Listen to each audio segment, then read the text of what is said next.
the millennial generation is the first in history to be worse off financially than our parents. And we are the first time we're breaching kind of that code that every generation should do better than the one before.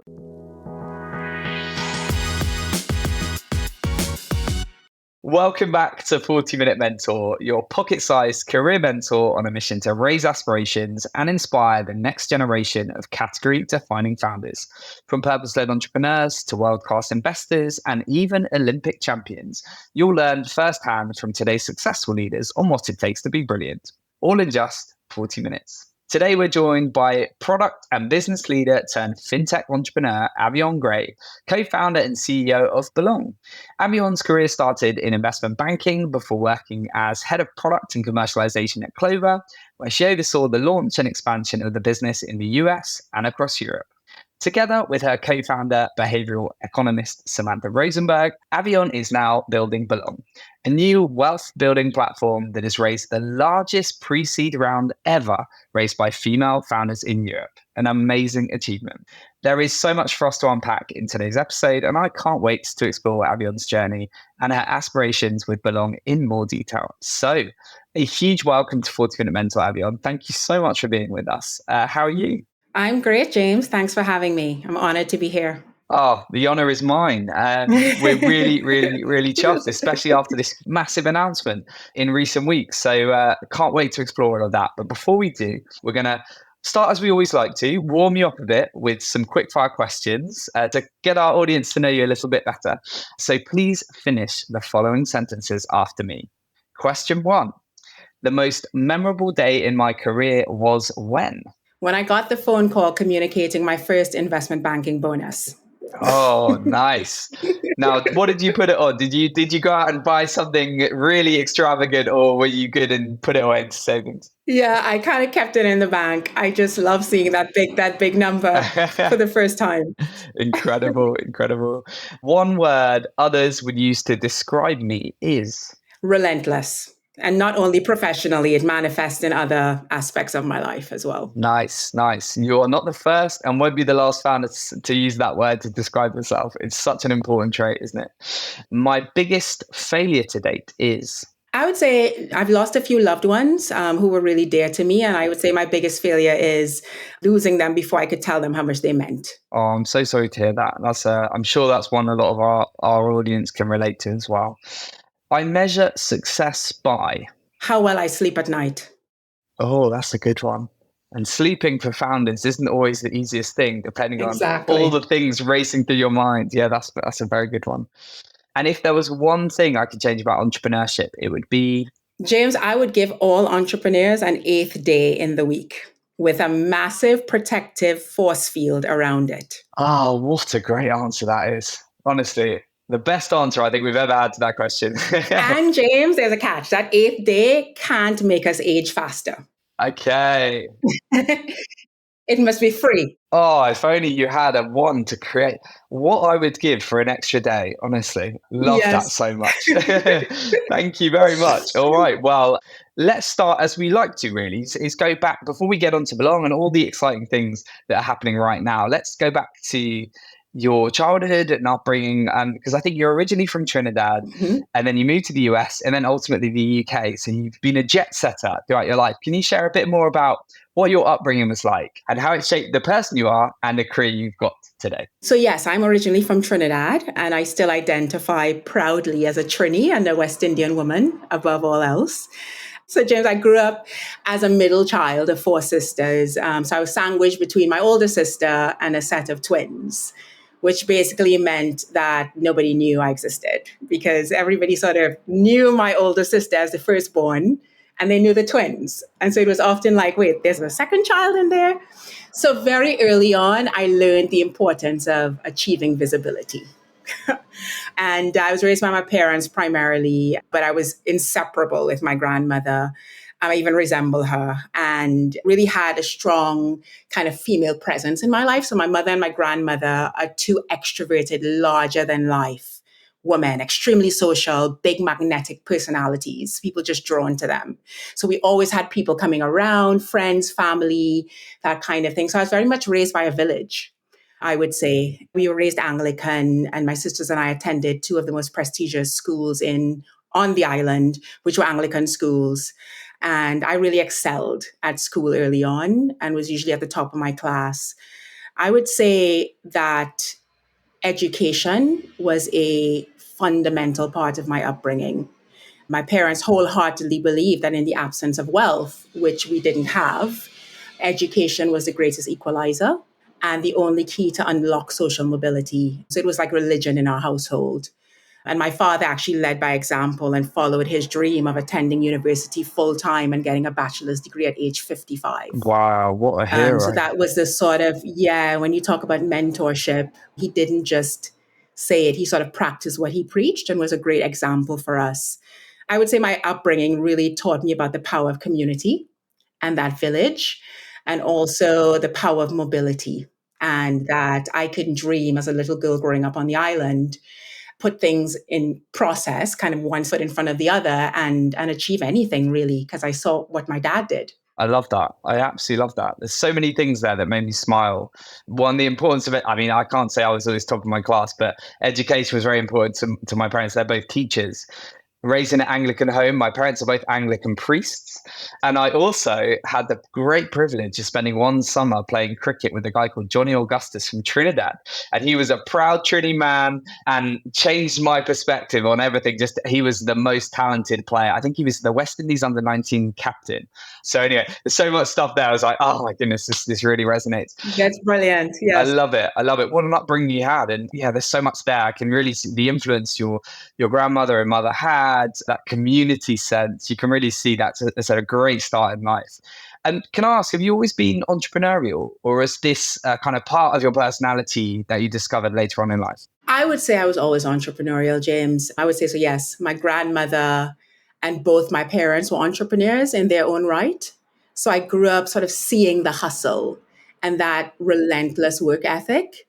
I think in the sense of Trinidad and sort of a developing country, entrepreneurship at that time, and maybe still so today, was less about sort of fulfillment and more about necessity, right? Just doing things to kind of keep a roof over the head, keep food on the table, but still managing to do things that you love and enjoy. But it was really more about kind of necessity.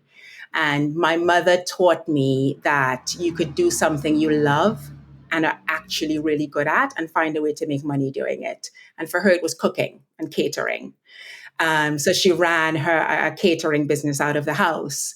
And it's something that she truly, truly enjoys and is really good at. And my father is probably one of the most resourceful people I know. There's no problem he can't solve. He was in insurance, built a business for AIG, a big American insurance company on the island, ground up. And I swear he was doing first principles thinking before it was even a thing. He's very audacious, very resourceful. I think he really taught me kind of this notion of asking for forgiveness and not permission. I love that. An entrepreneur is like Bible. Yes, that mindset, and it really was instilled in me early on in life to be resourceful and connect dots. Love that. Such inspirational and entrepreneurial parents. Well, I absolutely can see how that has rubbed off on you. So I guess before you got into entrepreneurship, you started in investment banking, and you've already mentioned the kind of that first big bonus, I can imagine would have been a very proud day. But tell us a bit about why you got into that industry. What was your experience like as well? How did that set you up for the next part of your career? Yeah, so as I mentioned, my dad was in insurance, so finance and numbers were always sort of a backdrop in my life. And at the time, I was in college in America. So I went to Howard University in DC and studied finance there. The people I looked up to the most and respected the most, so my older sister, her friends, my dad, they were all sort of in finance. And I sort of just followed suit, to be honest, and then grew sort of a love for it eventually. But investment banking at the time, and we're talking kind of the mid 2000s, late 2000s, was the thing to do, really. And most importantly, James, I'd be remiss if I didn't say it paid well, right? And so it was a very attractive field to go into. And I'm really glad that I did it. So some things that I really learned there that impacted my career was technical financial skills. So I could build an Excel model with my eyes closed. right? And I learned that as an investment banking analyst. I think financial analysis as well, and kind of how capital flows through a company and understanding that at an in-depth level. Like I remember the day the light bulb went off and I really understood how revenue flows through a company and the different financial statements are connecting. And it's something that's very important to understand as an entrepreneur. So when all my friends were reading kind of magazines and novels, I was reading Q's and K's, 10 Q's and 10 K's. And I really internalized it. And I think even as an employee, a founder, a manager, you're either adding value or you may be subtracting value in terms of expenses, but really adding value to a business. And that value is translated into numbers somewhere. And I think understanding that is very important. And then I also learned how to make a beautiful pitch deck as an investment banker and an astute attention to detail, James. Like I had associates and vice presidents who you build your pitch book and you give it to them to review it, and they take a red pen and just mark all over it. And you'd get it back and it literally looked like somebody had bled all over it. We used to say they bled all over my pitch deck. And at first, it's hard to take that, right? It's hard to take, but eventually you build up an astute and unforgiving attention to detail, which I still have today. Fantastic. And then after investment banking, you're in charge of Clover's expansion to the US and Europe. So do you mind sharing a bit more about that chapter in your career? And again, the lasting impressions or lessons from that experience? Yeah. So Clover was a pioneer in the US of the smart point of sale. So I started working with the Clover team at seed stage. There were about 8 or 9 people at the time, the co-founders and the early team. And they were on a mission to revolutionize the till, to do what happened with phones, kind of going from that dumb Nokia phone to smartphones, and do that at the till, right? So take the till on an evolution from the dumb kind of card machine, card reader, to something that was in the cloud, hardware, software, and app market, and use that to help small business owners run their businesses, grow their businesses, and improve their quality of life. And that kind of last one, improving the quality of life, is what really resonated with me. So on the surface, I learned a lot about the inner workings of small businesses, right? And I saw firsthand the challenges they face. One could argue that a small business is really the purest form of entrepreneurship, really. So kind of seeing the inner workings of that. I was a product manager at Clover. I learned the software development and release cycle for the first time. So I'm not an engineer. I wrote my first line of code with the Clover team. I mean, I still don't code today, but I really got an in-depth kind of firsthand look at how software is developed and the whole cycle and how to speak to engineers and translate the message to engineers. I learned, I would say, James, about driving value to customers as the only thing that really matters in business. And value was religion at Clover. We had a leader in the business who kind of led our sales transformation and sales efforts. And he had a belief that price is only a factor in the absence of value. And I saw it every single day, that if we focused on driving value, price and what you charge for something really isn't as much of an issue. And I would say the last thing I learned at Clover was really around storytelling. So I led commercialization of the platform in the US and then subsequently in Europe. And I had to translate that message to the market. So kind of the mission, the drive internally, kind of what we wanted to do with the product and translate it to the market, to multiple stakeholders. So salespeople, customers, partners, the regulator, you name it. And I had to really learn how to do that. And I think I'm still using some of those skills today. Fantastic. What an experience. And clearly set you up beautifully for entrepreneurial life. So I guess we should definitely come on to that. Tell us a bit about how you knew it was the right time to take the leap of faith and become a founder. What was that pivotal moment? Yeah, so I had moved to Europe with Clover after launching it successfully in the US, and it was scaling nicely. It's now the market leading smart point of sale platform in America. I moved to London to lead the expansion in Europe, and I subsequently launched the platform in 5 countries. And I sort of got to the point where I felt like my work had been done, and I felt this deep drive to do something that I can bring every aspect of my being to. I had spent time in Silicon Valley as well, James. So I attended Stanford Business School. And there's definitely something special in the air out there, right? And I would say that's probably where the entrepreneurship bug first bit me. You breathe that air for 2 years, it's going to get into your cells. And I was surrounded by entrepreneurs. Many of my Stanford classmates went on to found businesses right after graduation. I witnessed their journeys firsthand. But I got to that point in my career after the Clover journey that I felt like I had a great education. I'd done some amazing things in my career thus far. And I felt this deep desire to apply every strand of my DNA, just leaving nothing behind towards positively impacting people's lives in a massive way. And I had a stint in fintech investment banking after business school. So this was prior to Clover. And the sector was just emerging. I loved it. And then I got into payments at Clover, fell deeper in love with fintech. It's a massive canvas on which to paint. And I had a lot of contacts in the space. And so just got it chatting to them and met my co-founder. I'm sure we'll get into that in a bit, and decided to take the leap of faith. Incredible. What an exciting time. I mean, yeah, as you said, I don't think you can be at Stanford and in Silicon Valley without catching the bug. So it makes a lot of sense. But also everything you've described so far in terms of the entrepreneurial experience of expanding a really successful business into Europe, your family, it feels like everything was coming together for this pivotal moment. I want to set the scene a little bit for the inspiration behind Belong. And I've seen that you talked about the paradox of wealth, which ultimately became the foundation of the business. So do you mind sharing a bit more about what that's all about? And yeah, the original idea for Belong, and how has it evolved into the business it is today? Yeah.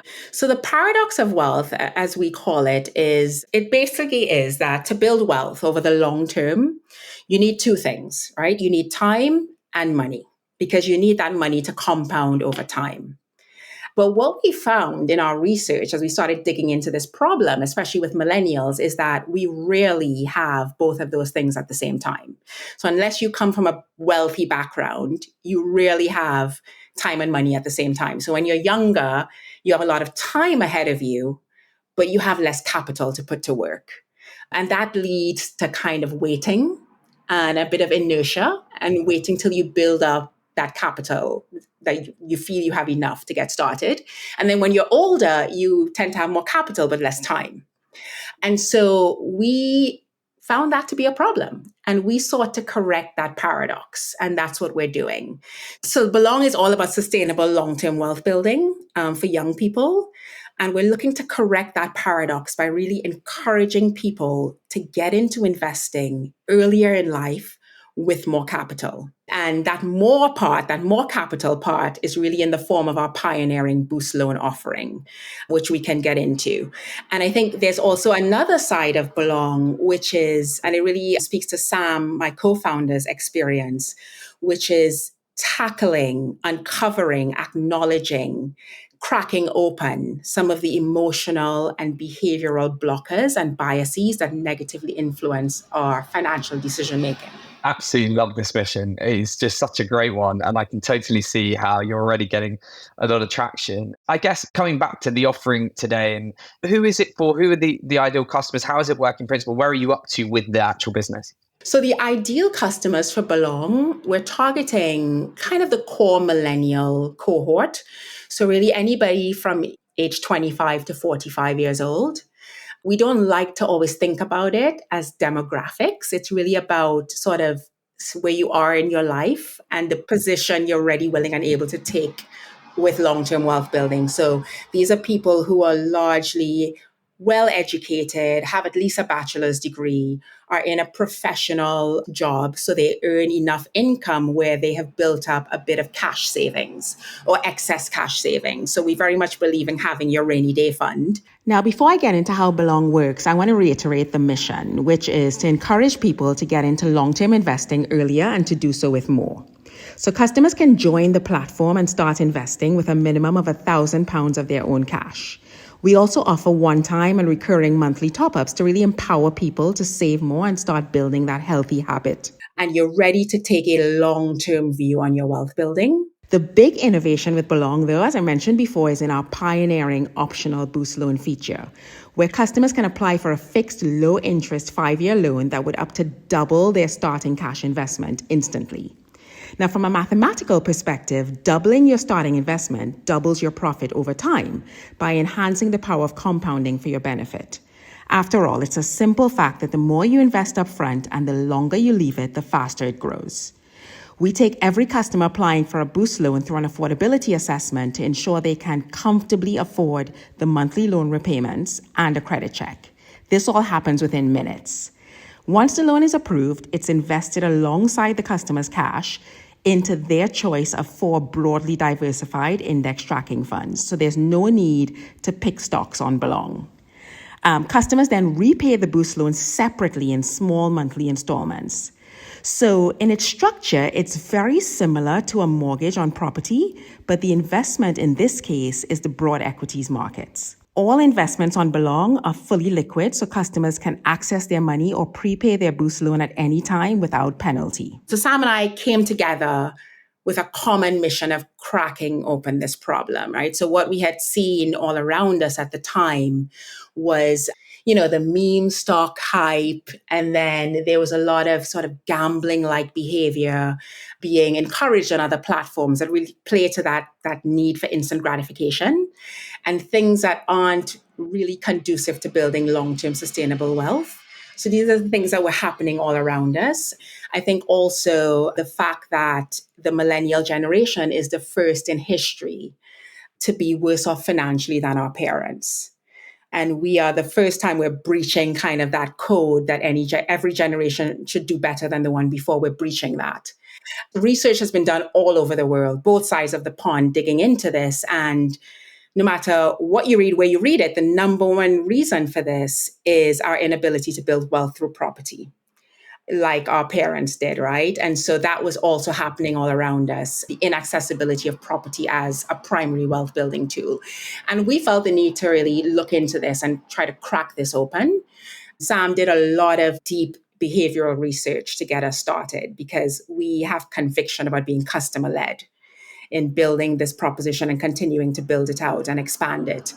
But her research was around really trying to peel back the layers, right, and understand the blockers that we have around wealth building and saving as young people.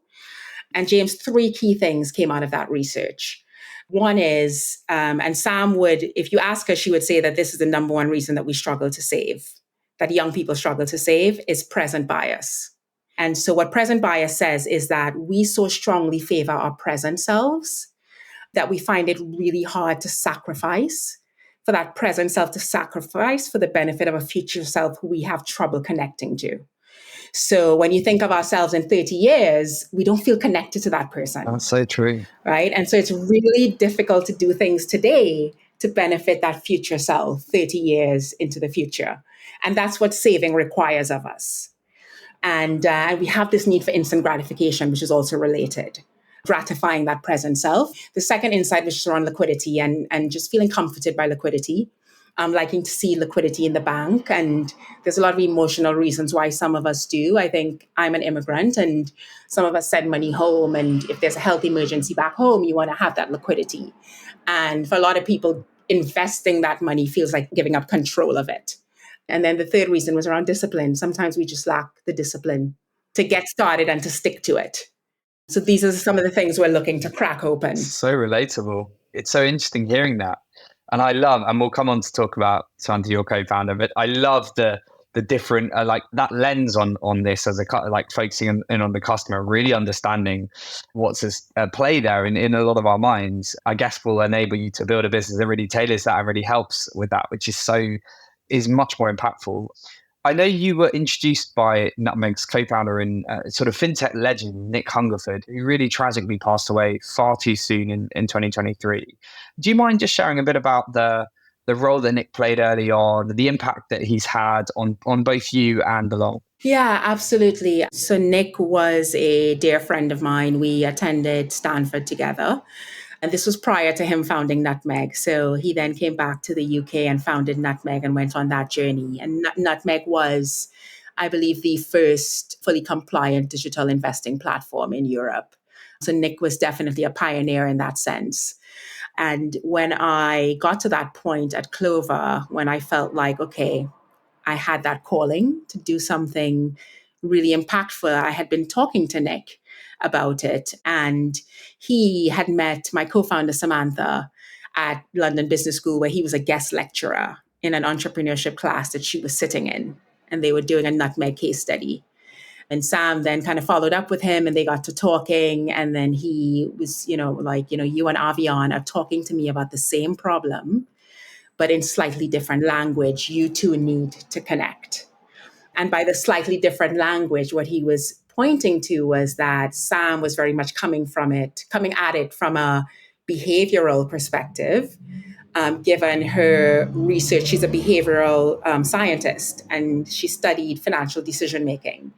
And her research back in South Africa, when she did her master's, was on the determinants of gambling addiction in the poorest households in South Africa, and kind of peeling that back and explaining it using behavioral science. And she's very passionate about applying behavioral science to help people make better financial decisions. And I was coming at it from the rational side, right? Being a former investment banker and a leveraged finance banker, and sort of the maths around the time value of money and compounding, and also just using a bit of leverage to responsibly enhance returns, which is something that is done throughout the financial ecosystem. And it just made sense to me. And so Nick put us together, and we went on this sort of mission to dissect the problem. And then the boost loan offering sort of came out of that as the answer, right? Like, we need to get people into the market when they're younger with more. And we can do that by offering them an optional boost loan that scales up a cash investment in diversified equities over the long term. And Nick was a mentor to us, James, from the beginning. So he stayed with us on that journey. Early on in building the business, we had probably a weekly chat with him. And that went on for maybe the first year of building the business. And it was really around sort of all of the learnings that he had from his journey with Nutmeg, everything that worked, the things that didn't work, the things that he would have done differently. And he really believed in the democratization of wealth building. And he saw what Sam and I were building as potentially kind of the next step in sort of this journey that he started with Nutmeg. And it was such a gem to have him as a supporter, a cheerleader, an advisor, and a mentor. He taught us a lot. And I have a WhatsApp chat with him that probably spans the entire time that we've been building this business, with up to daily messages. And I will cherish that for as long as I live. Yeah. I'm sure he's hugely missed by both of you and so many people. And it says a lot about him. I know a lot of people that are friends with him, and that he's had a huge impact. Never had the privilege of having him on the podcast or meeting him, sadly. But I've got to say, just that founder intuition, that pioneering intuition to connect to you and to see the opportunity, and then to kind of go with you on that early part of that journey, just says it all really about what an amazing entrepreneur he was, but also what a great person that was willing to invest a lot of time and share his experience. And I guess that is what great mentors are, that they pay it forward. And that's what this podcast is all about. So I'm really glad we've been able to share that part of the story, because it feels like that legacy will be in the Belong story forever, and a really big part of it, which is beautiful. Absolutely. Love that. Well, thank you so much for sharing. I guess we've got to continue talking about the impact Belong is having, the evolution. You've been off to an absolutely flying start already. You raised 3.4 million euros in your pre-seed round, which is unheard of, and a record for Europe. But before we come on to all the good stuff, we know that founder life is not all about positive news stories, and there are lots of hardships that you have to overcome. So do you mind telling us a bit about some of the harder parts of the journey thus far, and how you've overcome any challenges that you faced? Yeah, James, where do I start? But yeah, I think for me personally, foundership carries an immense personal and financial sacrifice that comes along with it, especially being someone who doesn't come from tremendous wealth. There's a sacrifice there that I think I had to deal with, and I'm still dealing with to this day. I think not ever being able to relax the same way that I did before I was a founder. I don't really know how to articulate that, but you just feel differently. The world feels differently. You look at everything through a different lens. Like I kind of think like, kind of an analogy that I would draw is it feels like almost like the ambient light shining on my life has taken on a different hue. And it's not a good or bad hue, it's just different. And you learn to kind of accept and navigate a new normal. You know, you may be on holiday, you may be at dinner, you may not necessarily be working at the time, but kind of you always have this business and the problems and the challenges kind of going on in the background. I relate. Yeah, a lot of people say foundership happens between the ears. And I think that that is very true. I will also say, James, that there's this thing, Jim Collins in his book, Good to Great, he talks about the Stockdale principle. I don't know if you're familiar with it. And what it says is you should never confuse the faith that you'll prevail in the end, which we cannot afford to lose as founders, with the discipline to confront kind of the most brutal facts of the current reality and this duality that you have to manage as a founder on a daily basis and bring people along on that journey, kind of the high highs and the low lows. And, you know, you need to dream big and keep focus on that big mission and that sort of raison d'etre, but also balance that with the day-to-day steps that need to happen and the dots that need to be connected to get you from point A to point B. So sort of that dream big, but yet step small kind of thing. And that really is a skill that founders need to have. And you need to be able to do both. So I think from a personal perspective, these are some of the things that I deal with and on a daily basis. Yeah, totally relatable. And I'm sure it will be for lots of our listeners. Thank you for being open about that. I think it's important to be that way because it is a slog, but there's so many wonderful things that come off the back of it. And I guess having a co-founder makes those harder days a bit easier and more relatable. We've got to come on to talk about fundraising because I guess in this climate, your success at doing that is amazing and hopefully very inspirational for others going through the process right now. We also should address the elephant in the room, which is it's incredibly difficult, particularly for women, particularly for those from underrepresented backgrounds. And it's something we talked about tons on this podcast, just about how frankly unfair it is. But you've had a really successful outcome. So I want to just, if you don't mind, sharing a bit of your experience, learnings, and advice for anybody that might be going through this, particularly from a similar background. Stay strong. Good advice. Yeah. Fundraising it definitely is challenging. I would say try to, especially at the early stage, so at the pre-seed and seed stage where you're kind of really still in the building phase. Like I would say, try to screen investors as best as you can going in. I know that's really hard because at pre-seed stage, people typically have less of a network, want to cast a wider net, and I get that. But I think it's important to try and screen as best as you can. So you spend your time with people who probably have the highest likelihood of investing, or at least really listening and spending that quality time with you, listening and digging into it. Because at pre-seed stage, you probably don't have the public market proof points. So you really need investors who are going to sit with you, pay attention, ask the right questions. And a way that you can do some of this screening is by talking to other founders about investors, doing your referencing, back channeling, talking to angels, looking at the investor's portfolio. Make sure they understand exactly where you are in the process going in before you take a meeting. Like, this is where we are stage-wise. Do you think it's a good fit? Because fundraising can be exhausting. And I think it's really important to spend time with the right people who just won't waste your time. I would say also just focus on fleshing out the problem, right? That is massive. Selling your team, that you're the best people to solve a big problem, a big addressable market. Because I think at the earliest stage, these are the things that really matter the most. The solution that you have today needs to make sense as a starting point, but it's liable to change. I would say make sure your deck looks good. I think looks do matter. And that you tell the story succinctly and it's captivating and engaging. And just try to validate as many proof points as you can that the pain exists, the problem exists, and customers exist for this problem and that they really want to pay to solve it. Brilliant advice. Thank you, Avion. I'm sure that will be much appreciated by lots of founders or aspiring founders listening. I guess since you closed that pre-seed round, tell us a bit about sort of what you're investing that money in, how the business has changed, and I guess a bit about what your hopes and dreams are for the year and years ahead. Yeah, so we closed the pre-seed round and that gave us the capital to really build the platform. And we've been doing that in stealth mode.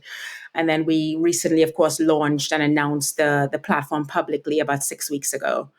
And so we've been lucky really to have a phenomenal group of investors around the table, both VCs and angels, who pretty much left us to it, but trusted that we would come to them when we needed them. And that's what we've done.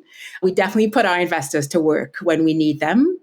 They provide operational support, which has been great, especially around, I guess, James, something close to your heart, kind of HR strategy, hiring, building the team, introductions to other founders in the community, and really just helping us as sounding boards. And we've been really, really lucky in that sense to have a great group of investors around the table. And they also represent a broad spectrum of superpowers from unit economics, product, brand, marketing. There isn't much overlap. So we've been really lucky. And so we have had a successful private beta of the platform with live paying customers. And our public announcement, which we did 6 weeks ago, was great in that, we revealed or kind of opened up the public wait list, which has skyrocketed, which is great. So there is a lot of strong demand for Belong. And we are in the process right now of onboarding customers, inviting them and onboarding them off of the wait list. And our goal would be to sort of get rid of the wait list soon, go into kind of general availability and continue scaling up the platform, getting the word out there, building brand awareness, and also a focus on building out our product flywheel. All focused on helping people continue to augment and grow their wealth on the platform using a bit of responsible leverage. Amazing. What a mission. What a response you've had to coming out of stealth. And I really hope this podcast can also help convert a ton more customers for you and be great for brand awareness too. So I feel very privileged that we're relatively early on into the public journey. We're able to share your story, and it's incredibly inspiring and definitely a mission I'm sure all our listeners can get on board with. Before we get to our wrap up questions, you alluded earlier that this could be the first generation that is less well off than before. And I read in an EU startups article following your raise that millennials are the first generation in history to be worse off financially than their parents. Despite making up the majority of the population, we own less than 5% of the stock market.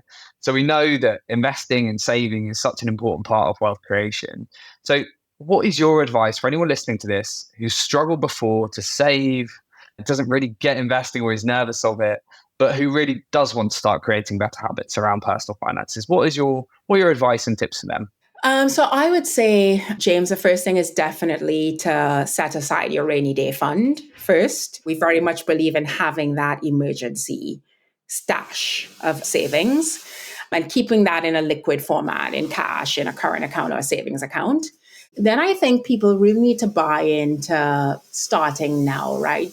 Being ready to start now. So there's a saying that the best time to start investing was like 5 years ago. The second best time is today.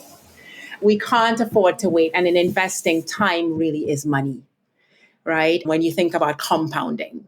So you've got to start now. And I would say kind of a practical way to go about it is to kind of look at your finances and figure out how much can you afford to set aside every month towards your wealth building, and just start doing that, putting it aside every month, pound cost averaging into an investment, into the stock market. And with Belong, that could look like starting with some cash. You need at least £1,000 of your own cash to start, and maybe taking a boost loan where that money you can set aside every month, part of it could go towards repaying your boost loan, and the other part of it going as cash straight into your investment, which is a feature that we also have. So you kind of split that monthly amount that you set aside, take advantage of the boost loan, pay some of it back, and then put some cash directly into your portfolio as well. I would say, James, be ready for your first market dip, because as sure as the sun will rise tomorrow morning, the stock market will go up and down every day. But history shows that over the long term, it goes upwards and it has that upward trajectory. And I would say that that discomfort that you feel when you go through your first dip, it's not a fine, it's not punishment, it's a fee, right? It's kind of, you've got to ride that out because the market will recover. And after you go through 2, 3 dips, you kind of become used to it. Yeah. Right. But that first one is the one that you really have to kind of get through. Yeah. Stay the course. Stay the course. It's worth it in the end. Stay the course, belong. Yes, love that. Love that. Which is very true also for entrepreneurship and having conviction in your idea and staying the course despite all the stuff that will be thrown at you. What a wonderful conversation this has been, Avion. Thank you. You've inspired. This is the start of a Friday for me, and it's the perfect way to end my week and send me into the weekend. We're our 3 wrap-up questions, and this is 40-minute mentors. So I have to ask, if you could be mentored by anyone, dead or alive, who would it be and why? Oh my gosh, James, this is a tough one. Can I cheat and say Elon Musk and Maya Angelou? Yes, go for it. Those are 2 very contrasting, but equally Very impressive. contrasting. I didn't really think of that, but very contrasting, isn't it? Yeah. But I guess there's yin to yang. There's yin to yang, exactly. I think Elon is definitely relentless. I may not agree with everything he says and does, but I am a student of first principles thinking, which is something that he lives by. And I'd love to learn more about that from him. And also just his fearlessness, his outlaw mentality really appeals to me. I think he has this thing where he says that I never quit. I'd have to be dead or severely incapacitated. And something about that, just the outlawness of it just really appeals to me. And I would love to sit and have a chat with him. And Maya Angelou is just her humility and her great and timeless wisdom, James. And there are a couple of her quotes that I live by and think about almost every day. We've told our listeners that you're coming on the podcast and they've sent some questions. So it's a question roulette segment. Do you mind picking 1, 2, or 3?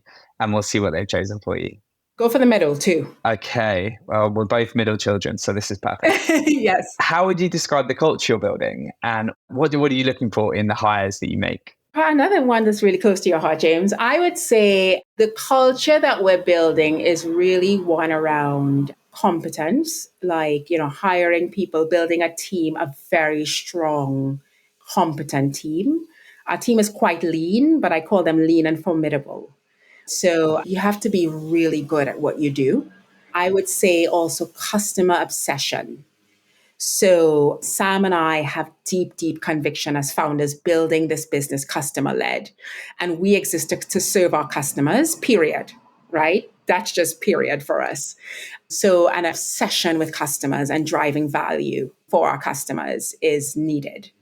And I would say also just critical thinking. So as a leader, I'm allergic to yes people. I love to be challenged.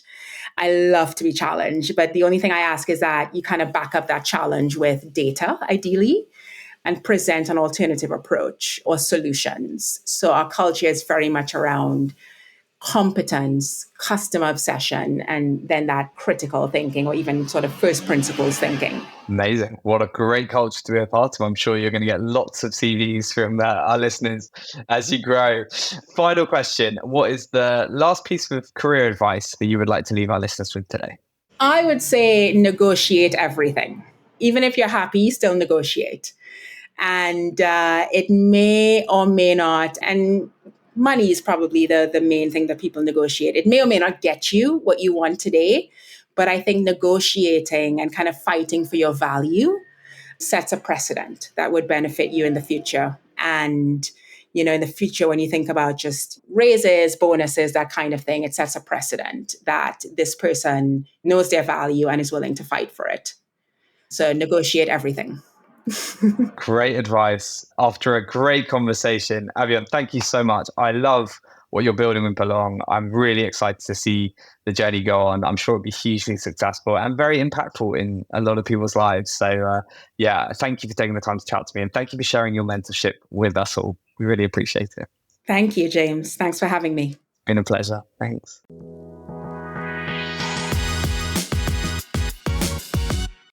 Thank you so much for tuning into today's episode. I really hope that you found it useful and inspiring. If we have left any questions unanswered, or if you have any feedback or guest recommendations for future series, then please make sure you get in touch on info@jbmc.co.uk. I often get asked by listeners how you can help us spread the word about 40 Minute Mentor. There are two simple ways you can help. Firstly, share this episode on your preferred social media platform, and LinkedIn is probably where I'm most likely to see it. And you can also leave us a review on either Apple Podcasts or Spotify. Every share on social media and review left on the podcast platforms really helps us to get 40 Minute Mentor in front of new audiences and share the power of mentorship even further. Thank you so much for your ongoing support, and I look forward to seeing you again next Wednesday for even more pocket-sized mentorship.